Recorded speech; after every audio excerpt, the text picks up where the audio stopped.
সবাইকে অসংখ্য অসংখ্য ধন্যবাদ। যখন স্টেজে ক্যাপ্টেন থাকে তখন বলার আর কিছু থাকে না।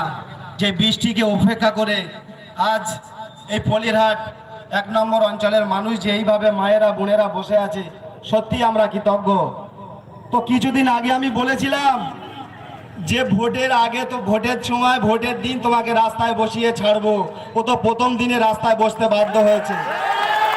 ভোটের দিনে রাস্তায় শুইয়ে ছাড়বো, এটা কথা দিয়ে গেলাম। আর গণতান্ত্রিক আইনের মাধ্যমে আপনাকে আইনের জালে বেঁধে তারপর আমরা গণনা কেন্দ্রে আমাদের ভোটকে গুনতে যাব, এটা আপনাকে আজকে আমরা বলে দিয়ে গেলাম। ঠিক তো? আজ আপনি 2023 সালে ভাঙড়ে দায়িত্ব নিয়েছেন। এই 3 বছর আমাদের ছোট ছোট আমরা যা নেতৃত্ব দেই আমাদেরকে সামলাতে পারোনি। এখন বলে দিচ্ছে, নমিনেশন ভোট ঘোষণা হওয়ার পর থেকে আমাদের দলের এমএলএ বিধায়ক নওশাদ সিদ্দিকী ভাইজান তিনি তো ভাঙড়েই থাকবে, এখন আমাদের কিভাবে জব্দ করবে ভাবছো?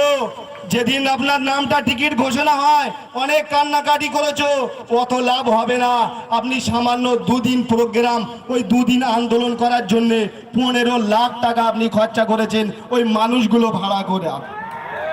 আপনার যদি অতই জনপ্রিয়তা থাকে তাহলে বোদরা বাজারের আপনার বাড়ির সামনে আন্দোলন করালেন কেন? একটা ক্যানিং বিধানসভায় প্রত্যেকটা মোড়ে মোড়ে আন্দোলন হওয়া উচিত ছিল, ছিল না? ছিল না? হাত দিয়ে দেখুন আমাদের মানুষটার, আমাদের এমএলএ এর গায়ে একবার টাচ করে দেখুন। টোটাল ভাঙড়ে নয়, টোটাল পশ্চিম বাংলায় আন্দোলন হবে। এটাই কে বলে জনপ্রিয়তা, এটাই কে বলে ভালোবাসা। কিন্তু আপনি আমাদেরকে বলেন সমাজ বিরোধী, আমাদেরকে বলেন সন্ত্রাসী। আপনার নেতার বাড়ির পাশ থেকে পুকুরে বোম নাই, বোমের পুকুর পাওয়া যাচ্ছে, সেইটার কৈফিয়ত আগে দিন। আপনি কত বড় সমাজ বিরোধী, আপনি কত বড় সন্ত্রাসবাদী। আমরা আগে জানতাম না বোম কি হয়, বন্দুক কি হয় জানতাম না। যখন থেকে 2023 সালে ক্যানিং এর ওই সব গাড়িগুলো আমাদের মেলা মাঠে এসেছিল সেই থেকে জানতাম। আপনারা যাদেরকে ভাড়া করে এনেছিল সেই সব মানুষগুলো তারা পার পায়নি। যারা বলেছিল যে আপনারা, আমরা সত্যি কথা বলবো, আমরা জেলে গিয়ে তাদের সাথে সামনাসামনি হয়েছে। তারা বলেছে যদি আল্লাহ আমাকে বাঁচিয়ে রাখে জেল থেকে বার হই, জীবনে ভাঙড়ের নাম আর মুখি লব না। ঠিক তো? আমরা ভাঙড়ের মানুষ, আমরা লড়াই করতে জানি। হকের লড়াই কিভাবে লড়তে হয় আমরা জানি। কিভাবে আমাদের ফসল ওই গণনা কেন্দ্র থেকে গুনে আনতে হয়। 2021 সাল নয়, এটা 2026 সাল কিভাবে আমরা আনতে হয় সেটা আমরা শিখে গিয়েছি।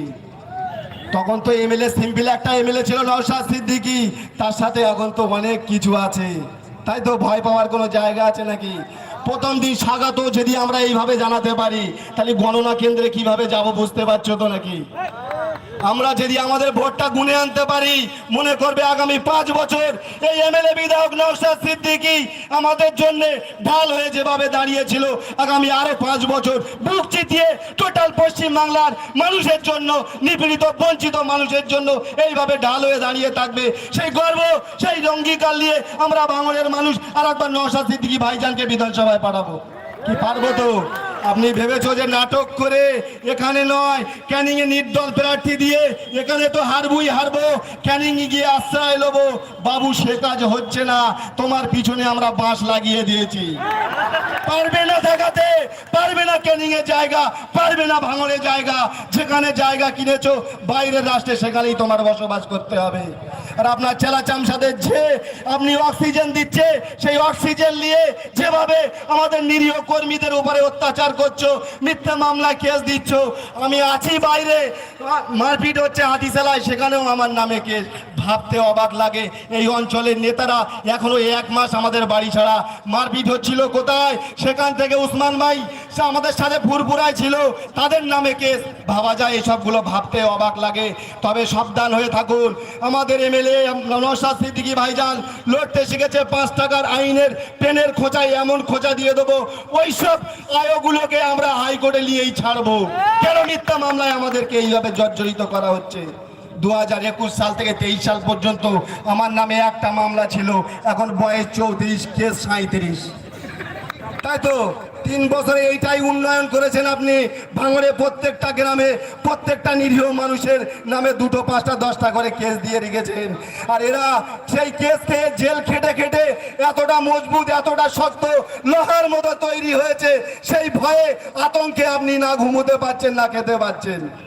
তাই তো বলে দিনের বেলা তোমার ঘুম হারাম করে দেবো, আর রাতের বেলা তোমার ঘাম বার করে ছেড়ে দেবো। এটাই আমরা ভাঙড়বাসী, আমাদের নাম ভাঙড়বাসী। এই বলে আমি আমার সংক্ষিপ্ত বক্তব্য দিয়ে করছি। আইএসএফ জিন্দাবাদ, নওশাদ সিদ্দিকী ভাইজান জিন্দাবাদ, ভাঙড়ের মানুষ সর্বোপরি, ভাঙড়ের মানুষ, ভাঙড়ের মা বোনেরা জিন্দাবাদ।